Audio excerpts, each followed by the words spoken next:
I was, no, because I don't usually eat like just concentrated beans except at New Year's, and because I'm diabetic. So but I got some good ideas because I use it with lettuce and kale and stuff like that, like a salad. Yeah, right. You just mix it in a little less of it. Yeah, understood. Yes. Hey, Pam. But hello. Thanks for, I just want to say this to you all. Pam has agreed to come on and help us with some recipes for scones. So we're going to work together. She's going to show us how to make scones. And then I think another session on muffins, because I think doing 2 of them in one day might be a little much. We want to leave time for questions, right, Pam? Yes, and we don't have really high expectations, right? This is all fun. Community stuff we're going to share. So I'm excited that you're doing it, and thank you so much for. I'm happy to. It's an honor. Hey, Kathy. Hi. Hi. Good to see you again. It's good to see you too. I must tell you that after yesterday's Mexican fiesta, I had to dump the margarita into a blender and really modify that recipe. I realized that recipe is actually very authentic. So if you happen to like that, it's the way it should be. So I guess I'll keep that recipe. But I think my taste has been altered by what gets served in our bars and restaurants when we make frozen margaritas. They're very much sweeter and of course icy. So anyway, well, does the Grand Marnier or whatever it's called, does that have sugar in it? Maybe because the orange juice that you put in it maybe wasn't sweet enough or something. Well, it could be, but I think that the Grand Marnier, I don't know, maybe I would try that. I suppose that couldn't be more sweet, but I did add a lot of no calorie sweetener to that to make it palatable for me. Anyway, well, I'm talking about the Mexican fiesta class that I have, and we had that yesterday. So stay tuned and look for that if you're interested in attending it, and see if you pick up some new recipes. We have fun learning about what is authentic Mexican food and what is not. So Taco Bell. Taco Bell. No. Among others that we didn't really realize either until yesterday, or until I went researching. So at least for me. So I'm going to share my screen right now so we can get started. And you should see right now my slide that has a little taco salad. Speaking of Mexican, do you see the taco salad slide there? Yes. Yep. Okay, great. Yes. Looks good. All right, it looks good. Yeah, so that's actually a taco salad that I had last summer. Don't tell anybody I eat that much, but that's so. My name's Deb Livingston. Is there anyone here who's new with me today for the first time taking class from me? Anyone? Okay, well, Jackie, welcome. I'm glad you're here. I hope this will be the first of many. Where are you from? Muskegon, Michigan. Okay, you're a Michigan. How do you say that? Michiganite? Yeah, that sounds good. Okay. So you're a Michiganite. Who else is here from Michigan? It's actually a Michiganian. Michiganian. Or no, oh wait, or Michigander. Does anybody, which one? Is it Michigander? Oh, it might be Michigander. Yeah. Yeah, I should know that. I am in Michigan. I think it's Michiganders. Well, Jackie, I am in York, Pennsylvania, and my background's in business and training and development and management and so on. But now I just really enjoy teaching these classes on food and cooking, which I've gotten really inspired by the organic gardening that I do. So doing things with things from my garden. So I like to cook, and I like to bring that here. Wonderful. I like to learn from you all. So yeah, that's what this is all about. And Jackie, have you taken other Get Set Up classes? I'm new at Get Set Up. I'm a foster grandparent, and this is so interesting to me. Okay. I work with the Miss Michigan pageant, and I'm only girl in a family of 5 boys. My mother was a critical care nurse, and my father was a military man. So I enjoy people, and I do a lot of public speaking, and I promote cancer research because I'm a cancer survivor. Wow, that's a lot that you do. You're very busy. And it's Yeah. nice. It's really nice to have you here. And I'm really glad that you came on camera because that's the way that we learn from each other here at Get Set Up. We're a different platform in that way. I think that we keep this very personal and we learn together. So I bring the starter and then we all collaborate and learn from one another. And ideally, you're doing just what you're doing, and that is being on camera and then also talking on microphone or in the chat box. And the only thing I would ask is when you're not speaking that you mute your microphone, and that way we keep background noise out of the conversation. Just unmute yourself any one time you want to talk. You can request a copy of the recording from help@getsetup.io after the class if you would like. And this class is being live streamed. So I just want to say hello to those of you who may be joining by live stream and invite you to come to a class, register for a class and be part of a group like this. Lastly, Get Set Up is not paid nor am I for any of the products or services that we promote in these classes. We're not really promoting them, we're sharing them as items of interest that we like and think you might enjoy. After this class, I want you to know that there's a lot of information that I share. This is a really rich class, a lot of information I share. It might go a little fast, so I want you to stop me if I'm going too fast. If we don't cover all the material, that's okay. But I'm going to send you a lot of material after the class in the email, the class notes. So you'll get a lot of links that you can click on to access the websites and the recipes that I share with you today. This is also a place where you can share this class with other people by email or by Facebook. And in the email, you can easily go to see the schedule or to sign up for any of the classes that we might have sent along to you here. So it's a really easy way to get connected to the website. And you can also give feedback about this class and about anything regarding Get Set Up from this feedback link. We really like that, like it when you can invite people, invite friends to attend classes. So when you sign up, you'll get another option to click and invite your friends through email or WhatsApp or Facebook to come and take a class with you. So it could be a fun activity when you can't necessarily be in person with a friend. And if you need any help with booking a class afterward, I will be happy to help with that. We're always looking for someone who's interested in hosting an interest group around a particular area. We'd like to hear if you have new class ideas. And we like when you share this organization with other organizations in your community, like your Y or your area agency on aging. That's the way that we grow and build our community. So this is the address for sharing any information that you might have. And that brings me to the agenda for the day.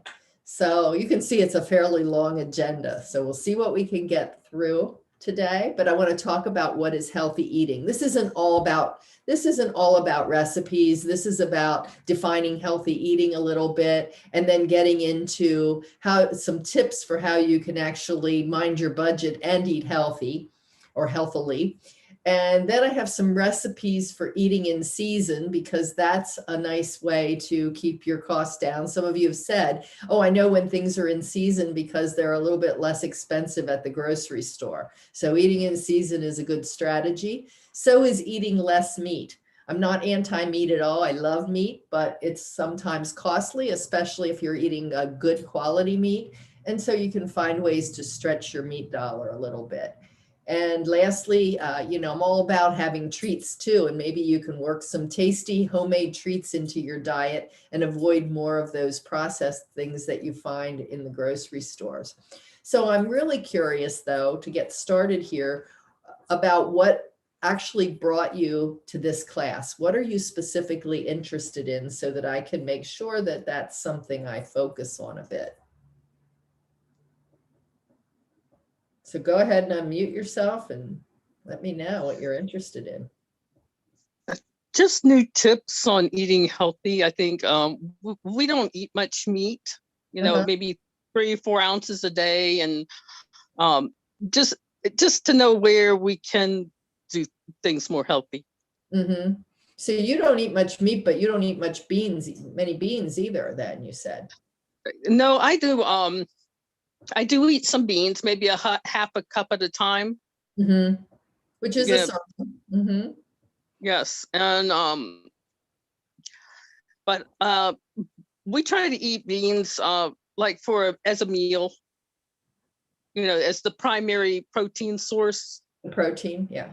Okay. Yes, and we don't eat fried foods unless we go out. It's not as a treat, not at home. I don't fry anything at home. Yeah. Everything's baked, roasted, or microwaved.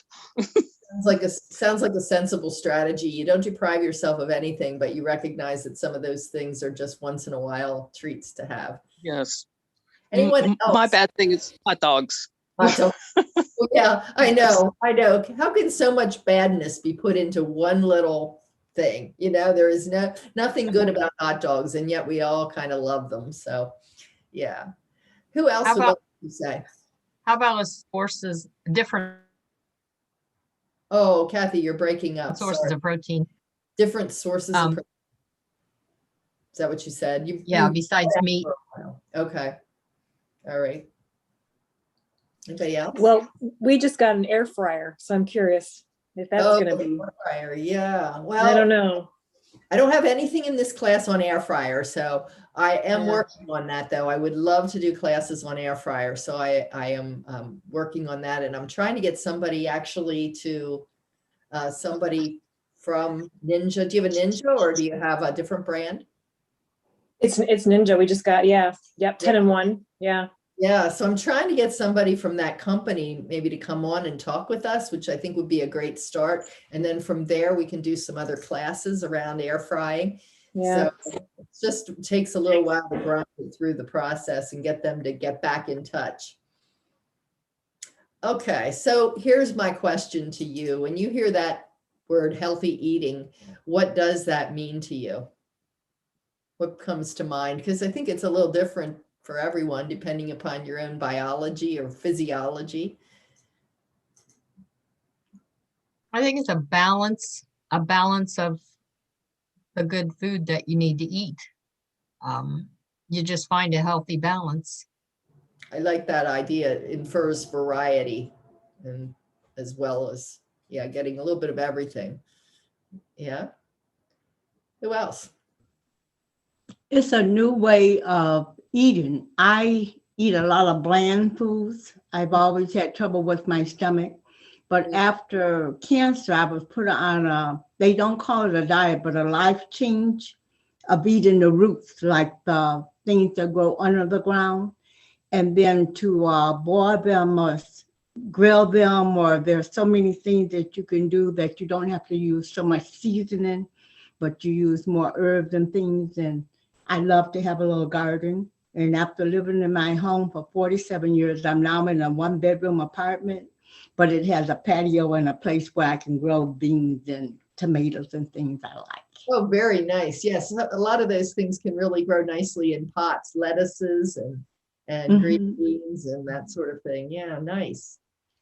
Okay. Anybody else want to suggest what healthy eating means to them? Okay. Well, gee.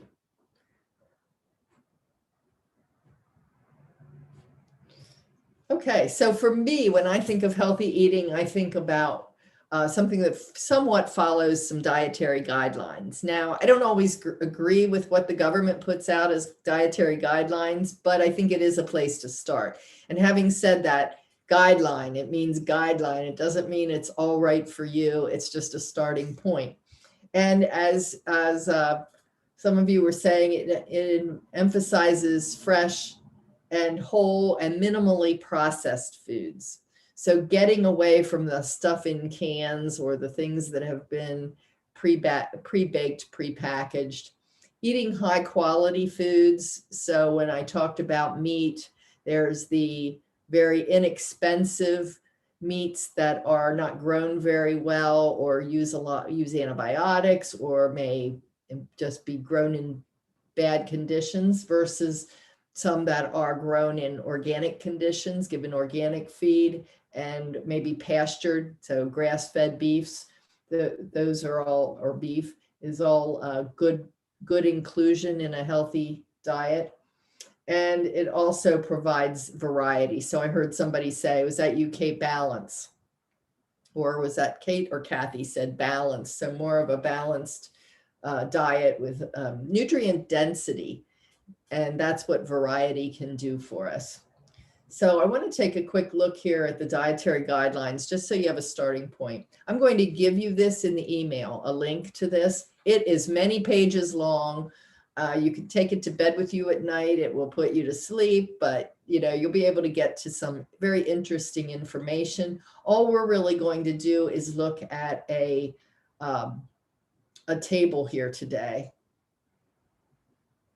And it's this table, and I'm going to try to get this up a little bit more so you can see it. This is a table about what our nutritional goals might be for our age and our sex. So I don't think we have any men online here today, do we? And so we're going to stick in this category, 51 women 51 and older. And we're looking at, again, guidelines. So our age group, 1,600 calories per day. And when it comes to protein, we should be having 10 to 35% of our calories in protein. The average person, the average active person at our age needs a goodly amount of protein. I would say higher up to this 35% because protein helps build muscle. And we know that we have an issue with maintaining muscle as we age. So that represents somewhere in the neighborhood of 46 grams. I don't actually know. I didn't calculate it, whether that's on the light end of 10. Well, must be, I don't know. 46 grams, it's somewhere in there, but I didn't calculate that. And when it comes to carbohydrates, 45 to 65% of our calories in carbohydrates. The trouble with carbohydrates is that we tend to load ourselves with maybe more simple carbohydrates, two kinds, simple and complex. Simple carbohydrates will be metabolized very quickly, and they can cause our sugar to spike, insulin response, and can lead to type 2 diabetes. So we want to minimize the simple carbohydrates. They're found in sugars and also in things like all-purpose flour and starchy vegetables like potatoes and corn. They immediately go to sugar, so they can spike our sugar. Instead, we want to replace those carbohydrates with whole grains. Whole grains are much more slow to digest. So are vegetables, because they have a lot of fiber in them. Same reason why beans and also the whole grains are slow to digest, because they have a lot of fiber. Does that make sense? They break down much more slowly, and so they go into our system at a slow rate and keep us at an more even level. So it's the kind of carbohydrate that we get. And what goes hand in hand with that, because sugar is a carbohydrate, is that we should be getting less than 10 grams of, or 10% of our calories, in added sugars. And I know this by a better, easier to picture measurement, and that is for women less than 6 teaspoons of added sugar per day. Now that's not sugar in an apple, for instance, but that's sugar in your iced tea or your coffee or or your dessert, that kind of thing. And when it comes to fat, 20 to 35% of your diet should be in fat. So is that surprising to anyone that it's that high? That it's the same as almost the same as protein? So we should be getting a lot of fat in our diet, because that's important for healthy neurology and healthy bodies. But again, like carbohydrates, it's the type of fat. So getting rid of things like trans fats and not eating too much saturated fat. So get 0 trans fats. They're the bad kind. They're never good. And they're mostly in packaged processed foods. So if you turn it over and look at the label, just look for 0 trans fats. As far as saturated fat is concerned, we need to have less than 23 grams of saturated fat per day, which is pretty easy to do when you start to eat some of the high quality foods that we're talking about here, and eating leaner meats. So let me just scroll down. I'm not going to go through much more here, but I want to call your attention to sodium, because that's another thing that can raise our blood pressure.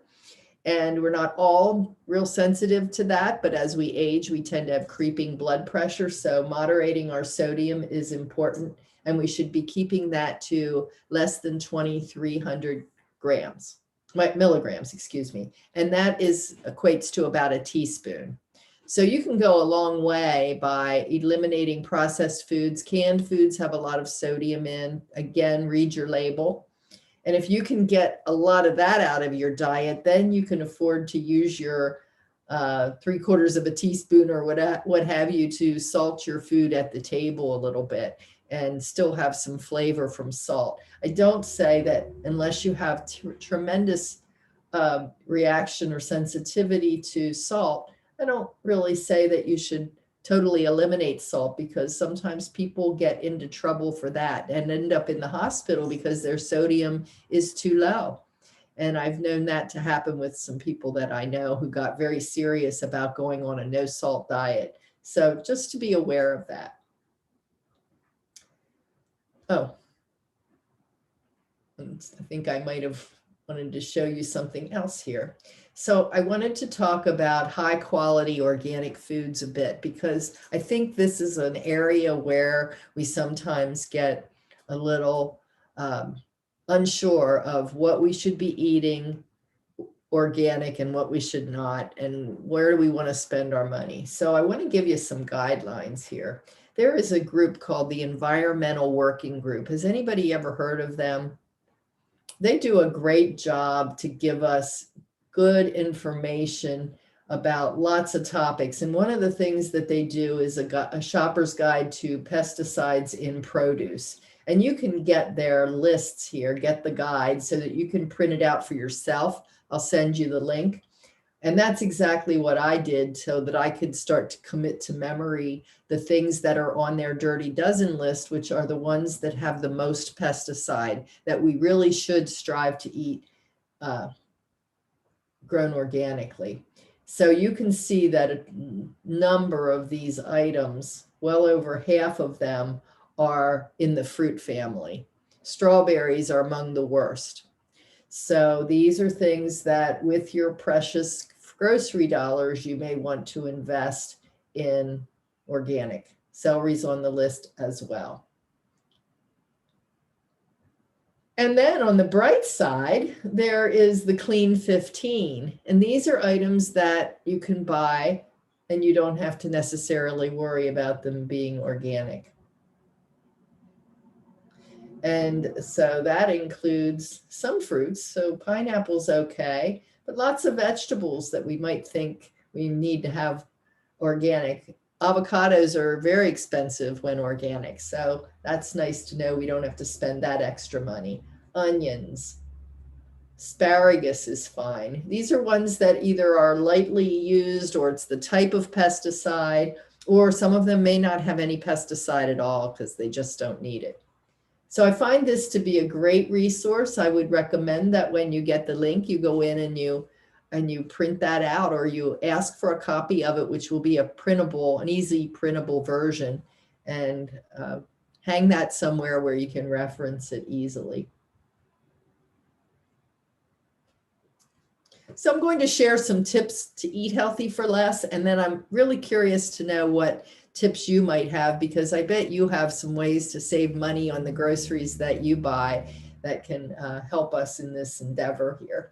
The first one is to shop the perimeters, and that's been a recommendation for a long time now. Now, why do we say shop the perimeters of the store, which is the outer edges of the grocery store? Why would we do that? That's where the fresh stuff is. It's where the fresh things are. Yeah. Fresh produce, things that have not been processed for the most. Does it have something to do with the prices? Yes, actually it would, because when they're minimally processed, they're not handled as much, so there's not as much cost in the system there. Does that make sense? You have to pay somebody extra to can those things. So yeah, they're sort of unadulterated, so they should cost less. It doesn't always follow, but usually. And when you're buying things at the grocery store and you want to compare, make sure you're looking at the unit price, not at the little block on the left-hand side or wherever it is, the unit price as compared to the overall price. And if you compare that unit price with a comparable unit price on a canned good of the same thing, perhaps, or a frozen good, you may see that the unit price is actually higher than in the processed foods. So shop the perimeters. It's also where your meat is as well. And again, it's not meat in a TV dinner. It's unadulterated meat that hasn't been handled and price increased. So a way to keep your costs down. And we'd already talked about eating and buying what's in season, because that's what's there. And I have a little resource here for eating from your pantry. Because have you ever had foods that you had to throw away because they've been expired or because they've been in the refrigerator too long? I guess pantry is meant to encompass anything that you have stored. Start there, and when you're food planning or meal planning, you can start with some websites that will allow you to, or give you the opportunity to type in an ingredient. And these are all websites that allow you to go in and type in an ingredient and look for recipe inspiration for that ingredient. So let's look at Big Oven. And again, I'm sending you this so you can check all of these out from one website. And I'm going to put, somebody give me an ingredient, something in your pantry that you might want to use or use up. Crushed tomatoes. I seem to always have those around. Let's see what comes up in the crushed tomatoes category. So here we go with all kinds of recipes that use crushed tomatoes. So you're reverse engineering your planning. Instead of starting with a recipe and then creating a list, you're starting with an ingredient and then picking your meal and preparing a grocery list for what else you need to have. Let's see. Make a list for the grocery store. I don't know how many times I've read this or heard this. Don't just go to the grocery store without a list, because what do you end up with? Twice as much or 3 times as much as what you might need. So there's lots of ways of doing this. And I'm in talks right now with somebody, at least I hope this will come through, with a meal planning app and website. I'm hoping they'll partner with me to do some classes. And that automates the whole process. But for right now, what I'm going to do is share these meal planning guides. They're just fancy little forms that you can use to do some meal plannings, to do some a monthly meal plan, a pantry inventory, freezer inventory. There's just a lot of documents here that you can use and just print them out. They're ready to go, and a way to help you get organized around your meal planning. Deb, excuse me, did you also have a list at one time that was pantry staples that were recommended to have on hand? Did you? In my Great Meals in 30 Minutes class, I have staple items from the meals that we looked at, and just a way to expand your pantry to give you more options when you're using your pantry staples, and just to use some basic ingredients, but change the flavors up a little bit. So I do have that in the Great. Would you mind including that with this one, or should I just take that class sometime again? I don't remember what happened. Let me see. I'll make a note on that, Pam. Okay, and no worries if it's not included, but thanks, Deb. I just want to make sure that you all know that it's not an exhaustive pantry list. It's pretty much geared toward that particular class. So it's some things that I think were just ideas of things that I keep and have allowed me to be much more creative, especially during the pandemic when you needed to use what you had on hand. Okay, I will send that. Okay, and then also shop sales and stock up. So how many of you use store apps or store coupons when you shop? Yeah, use I use- coupons. Yeah, I should have asked 2 questions. Who uses coupons? Okay, Sometimes I do. okay, sometimes. And how about store apps? Okay.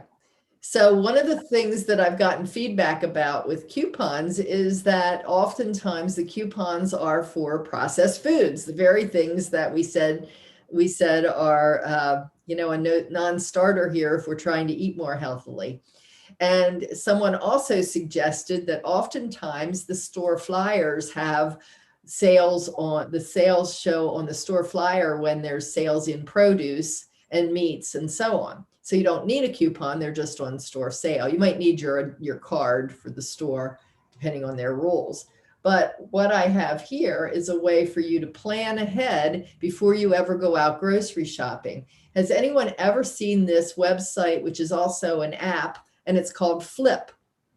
So Flip allows you to look at all the flyers, all the circulars in your particular area. And then you can look through all the produce sections and pick out. And then if you're a person like I am, who has several stores in a reasonable distance from one another, I just make my route and I pick up the things that are on sale at each of those stores. So I guess I'd like to have somebody's zip code. Who would like to give me a zip code? Anybody? 23185. 231. 48207. Hold on, 23185 is the one I heard first. So I'm going to go with that one. And then we can look at the second one. So when I click on start saving, what I'm going to see here is all the flyers for all the things in the area. No. So now this is everything. It's not just groceries. You can see Ollie's is on there and everything else, which is nice if that's what you want, but you can also come over here and you can sort down. So if I click on groceries, I'll just see all my grocery stores. Now I can quickly go in and compare and see who has avocados on at the best price. Now I'm making my grocery list from my armchair and I can see those flyers. And if I click on them, I can see them in much larger form. So there you have your Nice. produce section. So That's pretty nifty.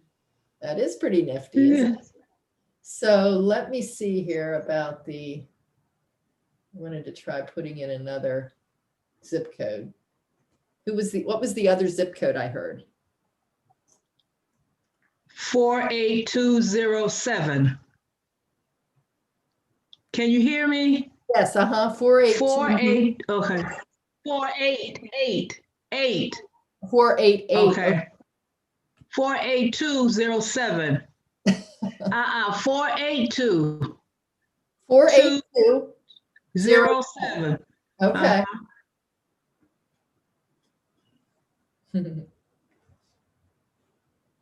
And there you go. You have a Kroger and a Walmart and a Fresh Time and a Meijer. Those are your stores. There's an Aldi, Target, Country Market. You have a lot there that you could go to.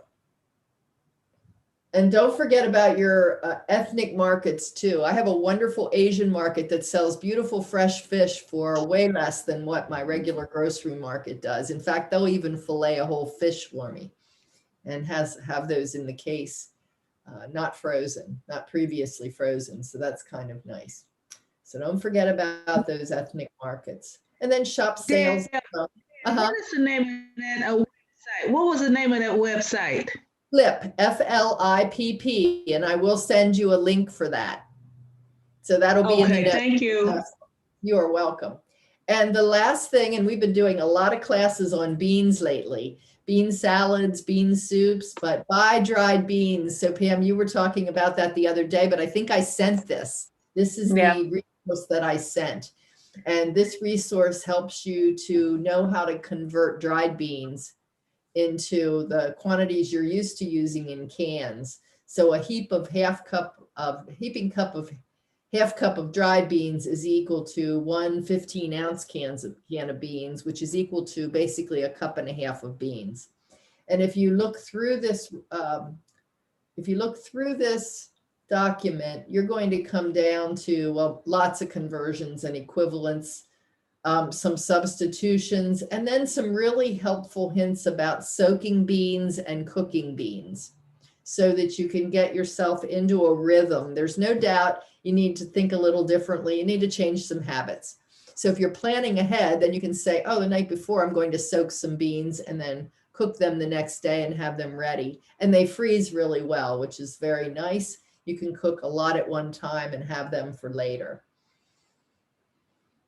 Okay, let me check my time here because I know this is ambitious. 12:36. Any other tips you would add to that list that I just mentioned? Things that you have found that work for saving money at the grocery store and buying healthy? I buy generics a lot, generic brand if I can. Yep, generic. Very helpful because lots of times they are canned by the very same companies with the same quality as the name brands. So it makes sense. Yeah, and there's a lot of those store brands that are organic these days too, which is nice. Yes. Farmers market or farmers stands are also a good way to save a lot of money. Goodness, I can buy a head of cauliflower for $1 at my farm stand. You know, those sort of things can be nice. So then the recipe ideas for eating in season. I wanted to share this with you. This was one that was, this is my dinner plate, like my taco salad. You see, I eat a lot.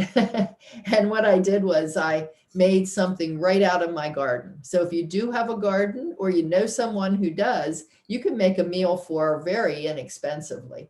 And in the summer, in the midst of summer, when this was taken, I had so many zucchini that if somebody would have stopped by and said, could I have a zucchini? I'd have said, take 2 or 3. And likewise, the neighbor across the street grows corn. So the farmer, I bought corn from the farmer. I had red peppers and I had onions in my garden. So you can get these things at farm stands or farm markets for a little bit of nothing in the summertime, as well as the tomatoes. And what I did in this recipe, my strategy was to sub out chicken breasts, which can be very expensive. I found organic, boneless, skinless chicken thighs on sale. So I stocked up and I used those instead. So I didn't have to be a slave to that recipe that said, use breast.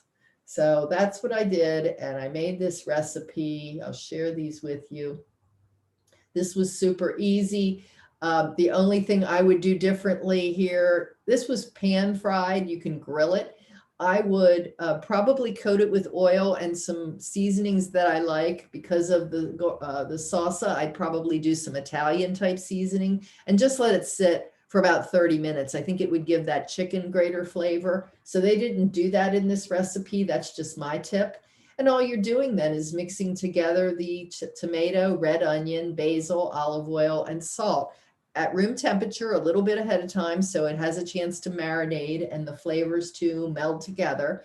And then at the end, when you serve it, you can put some gorgonzola cheese over the top. I wouldn't say add that to your salsa because if you have leftover, it just gets cloudy. But the crumbled gorgonzola really adds a punch to the flavor. And you could use any kind of a cheese that might work for you there. But I would recommend some kind of a very flavorful cheese, not something mild that's going to get kind of disappear. So that's an easy recipe. This corn salad, this was a winner. I can't wait to make that this summer. It uses the in-season corn right off the cob. You don't even cook it, which seems amazing, but you don't cook it.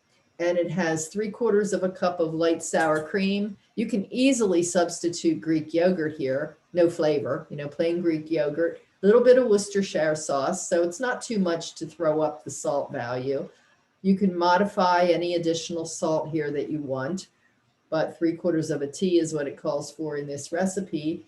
And then 3 cups of fresh corn kernels, cup of finely chopped red bell, and a cup of finely chopped green onions. And you mix it all together and that is it. Now, again, I would let the flavors blend for a couple of hours before you serve it because it just tastes better. Very healthy, very quick. And then the zucchini, you know, I was challenged to find a zucchini recipe that would be easy, but not use cheese.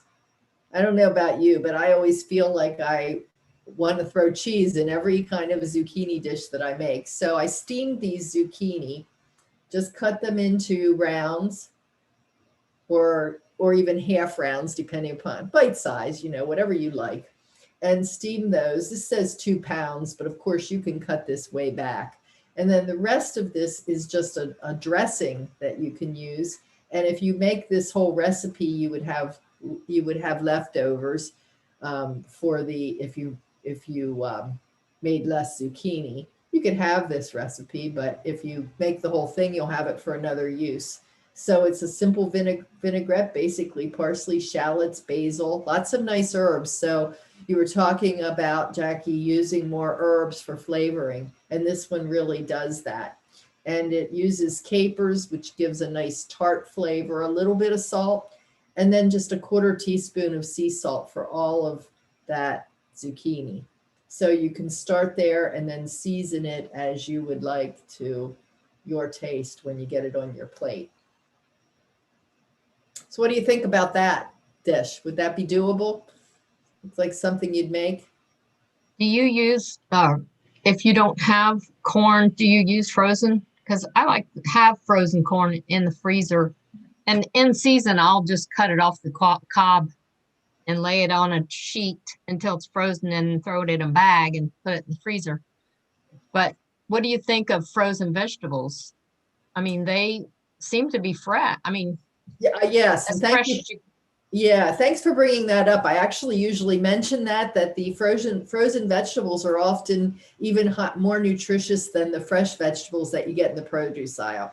We don't like to think about that. We like to think about our produce being so fresh there. And it is if you go to farm stands, but if you go to the grocery store, the stuff has oftentimes been shipped in. So unless it's marked local, you might have travel time in there. So the things that are frozen have been flash frozen at the height of their freshness. So all the enzyme work that goes on with vegetables from the very moment that they are picked and ends up degrading the nutritional value is stopped very early in the process. So that enzymatic breakdown doesn't happen when they're frozen like that. So they are a very healthy alternative. And I would just mention, Kathy, if you're freezing corn, that you might blanch that for a couple of minutes beforehand. Do you do that? Yes, I do. Okay, great. And the reason for that, if you do not do this, is that, again, it goes back to the enzymes breaking down the product. So what would happen if you didn't blanch is that the corn or asparagus or what have you wouldn't taste as good.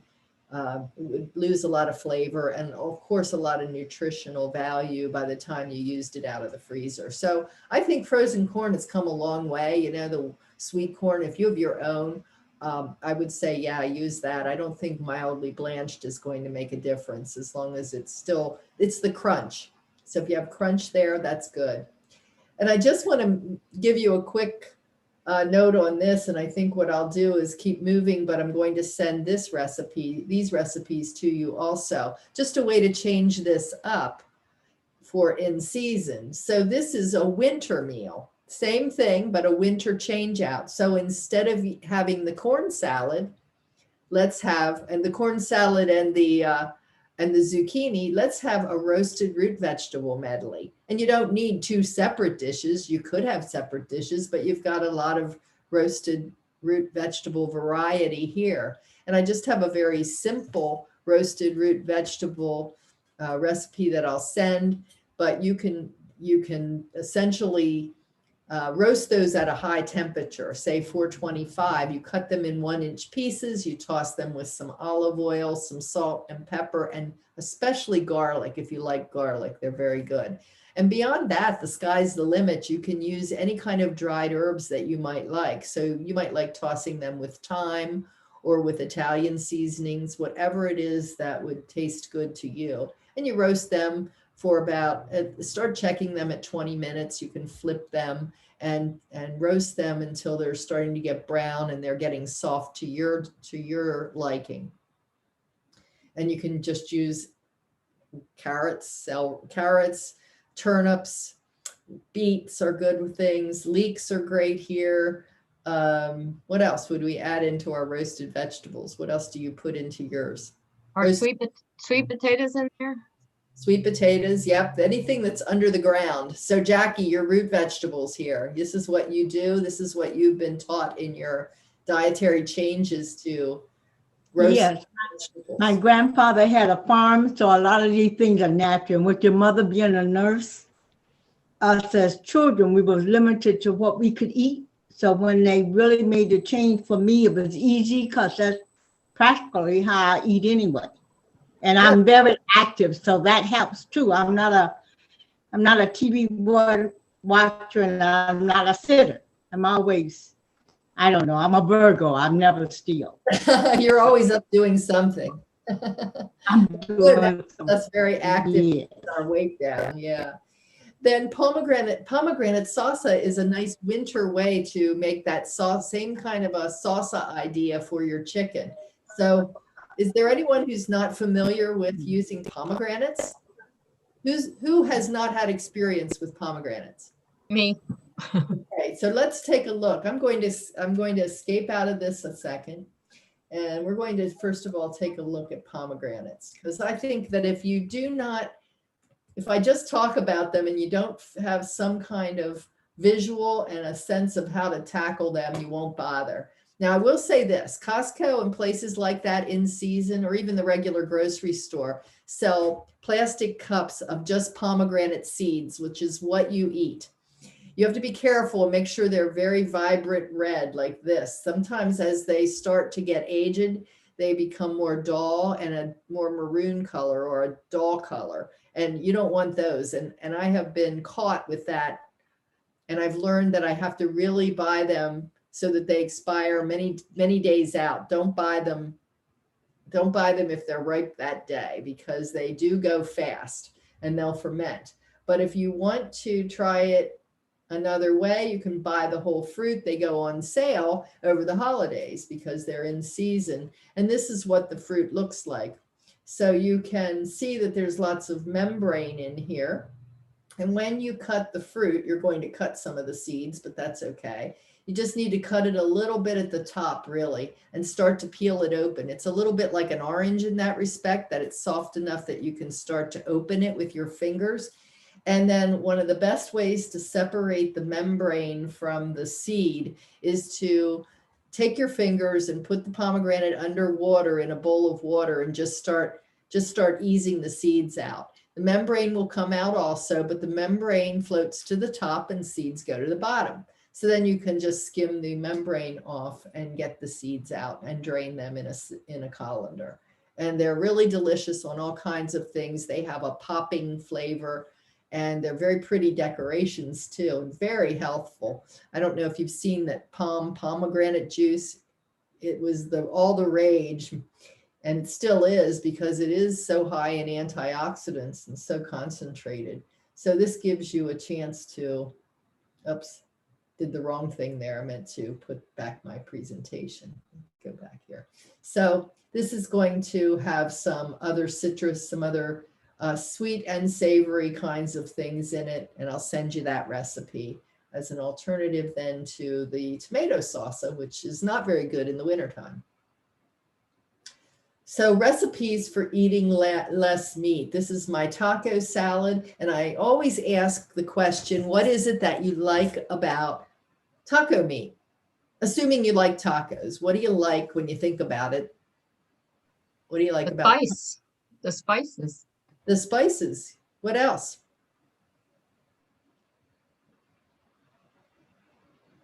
Anything else that you can think of that you like about the taco meat? Well, for me, it's just, go ahead. Maybe it gives it texture too. Sure. Yep. Yep. Those would be the two big ones for me. Can you think of anything else that you like about it? I like that it's a little bit warm. So it's a change against the coolness of the other ingredients.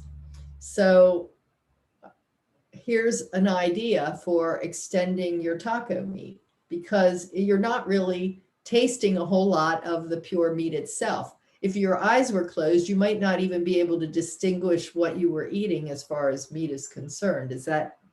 Would you agree? If it's ground meat, that might be a little different if you're using shredded chicken because the texture changes. But this is an idea to try where you're essentially making 5 times the amount of taco meat with the pound of burger that you might ordinarily use. And I think I can jump to the recipe here.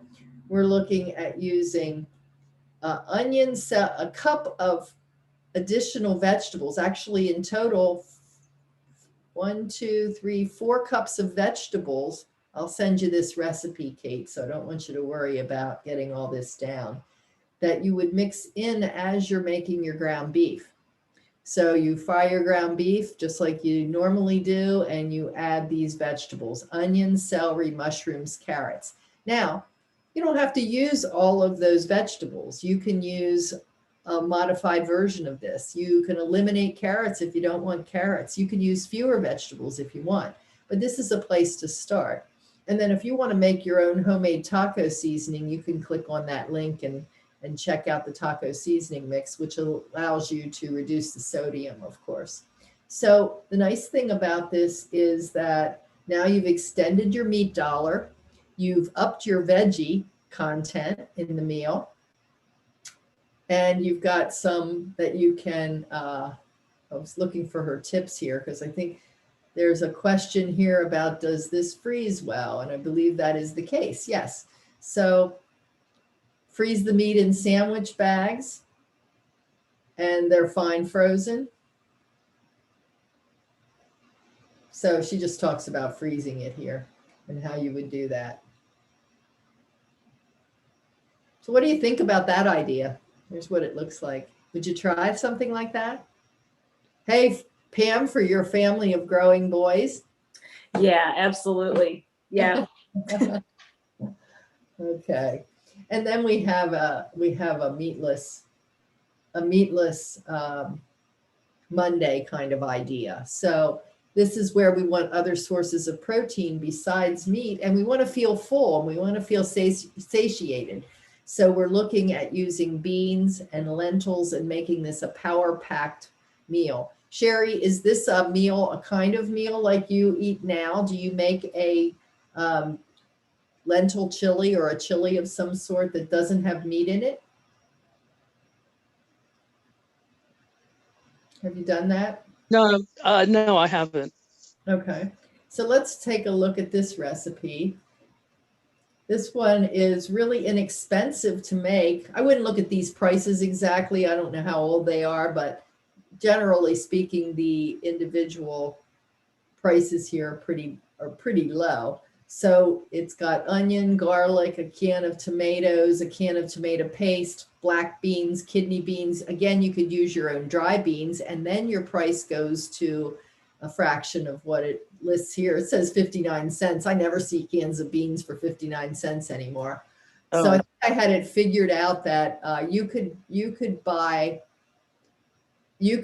4 cans of, you could buy a pound of beans, a pound of dry beans for the price of 4 cans of beans. So you can make a lot of beans out of the same price. So black beans, kidney beans, brown lentils, they can be uncooked because they don't take a long time to cook.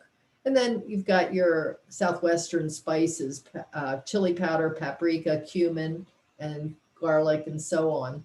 And you can use, this calls for using coconut oil. You wouldn't even have to stir that in because I don't see, this is a slow cooker. You could add it in for having some good fat in there, but you wouldn't really need it. And then just serve it hot with your favorite toppings. And I like what they've served it with here, because if you're looking for additional little good fat for your day and good fiber, you can use avocado. Those are omega-3 fatty acids, and you can use yogurt light Greek yogurt here instead of sour cream, but sour cream isn't bad either. So that's a nice and very filling meal for a little bit of money, a lot of benefit, lots of fiber. By the way, I didn't give you the statistic about fiber, 25 grams of fiber per day. And so that's not always easy to get. Regular vegetables don't have a whole lot, but beans and avocados and whole grains have a lot of fiber. So these are my little last tips for eating less meat. Does anybody like avocado or egg salad? Yes. Egg salad. Yeah. So what I have here is a recipe for an egg salad that uses avocado instead of mayonnaise. You just mix it as you would any kind of egg salad, but use your creamed avocado. Make sure it's good and ripe because you have to be able to cream it well, and mix it in. You can add your olives, anything that you would normally do. But the only thing that is different about this from regular egg salad is that it doesn't store well. And you would know that because if you eat avocado, you know they don't refrigerate very well after they've been opened and mixed.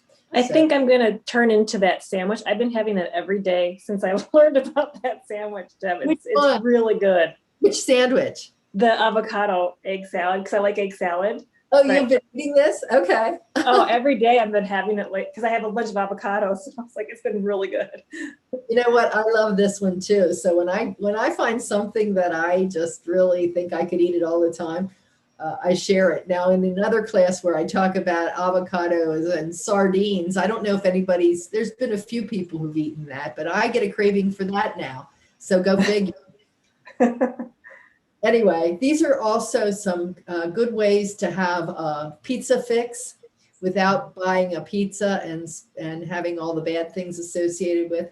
I bought this lavash bread, and I've even found some that is even better in terms of ingredients. This is a whole grain lavash, and it's a very thin Syrian flatbread. And if you like crispy crust pizza, this is really a great alternative to buying one out somewhere. All I do, and there's no recipe, it's just an idea. Make it a little bit brown in the oven. First of all, I crisp it up a little, and then I put my toppings on, and then I bake it further. So there's a fine line between getting it too crispy on the first bake and then having it over crisp on the second. But you pull it out after you crisp it a little bit, put your own toppings on, and you have a really healthy pizza with whole grains.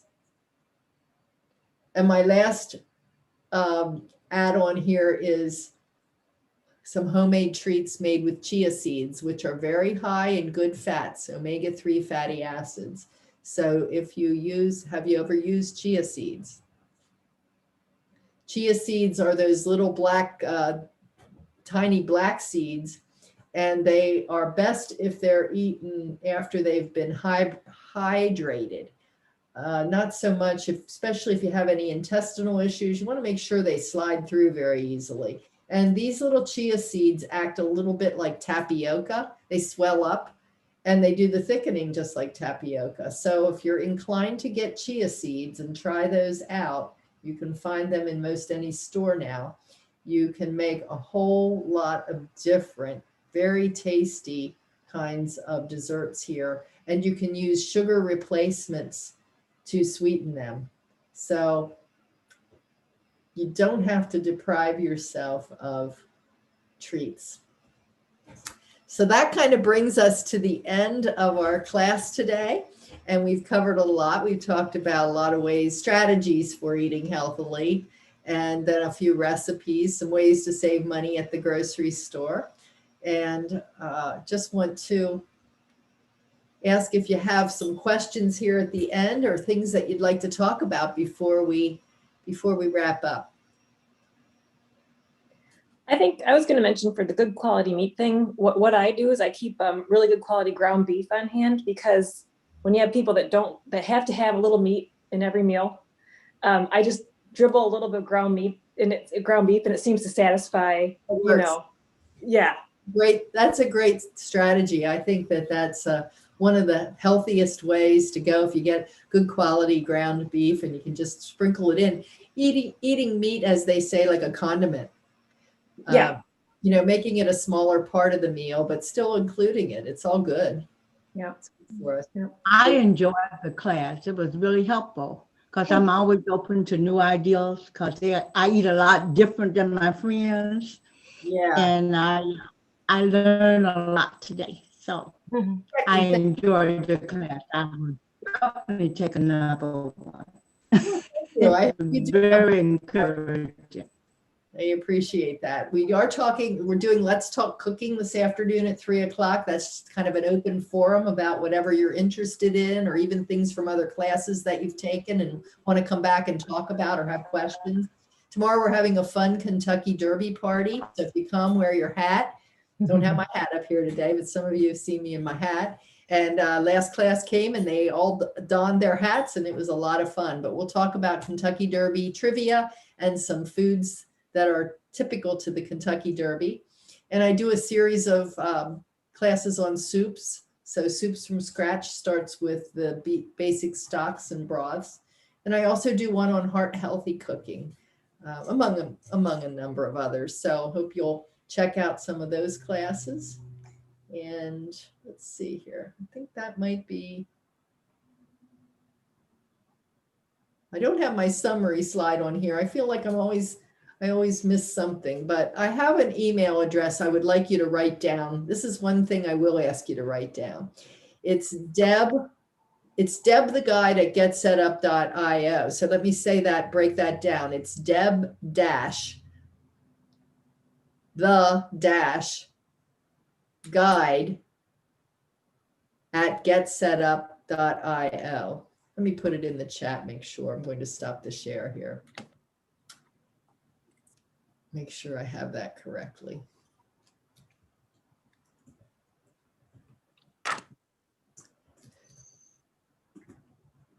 And I would be very interested in any recipes that you have that you'd like to share, and specifically favorite dishes or recipes that mom used to make or mom makes.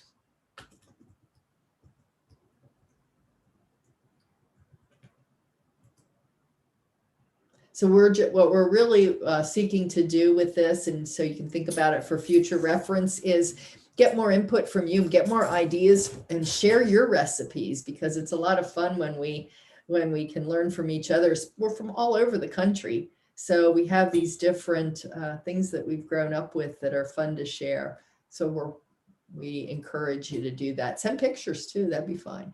So thank you so much for coming today. I really am happy to see all of your smiling faces and good interaction today. Thank you, Deb. Thank you. You're very welcome. Kathy, I have to ask you, are you still, oh, she left. I wanted to ask her what that picture was, because I feel like she was in a cave. See you next time. Come A soon. lot of fun. Bye-bye. Good. I enjoyed Very good, Jackie. So glad. Do it. come It back. was so encouraging. I loved it. And you're beautiful. Oh, Jackie, thank you so much. You're welcome. I love See it. you again soon. Have a good weekend. I can't wait for the Kentucky Derby. My Where- former job, we always got to go. My boss sent us every year. Oh my gosh. So much fun. Oh, Because I wear a lot of hats. I love hats. oh, well then wear that hat. That'll be priceless. Wonderful. See you tomorrow. Bye-bye. Bye-bye.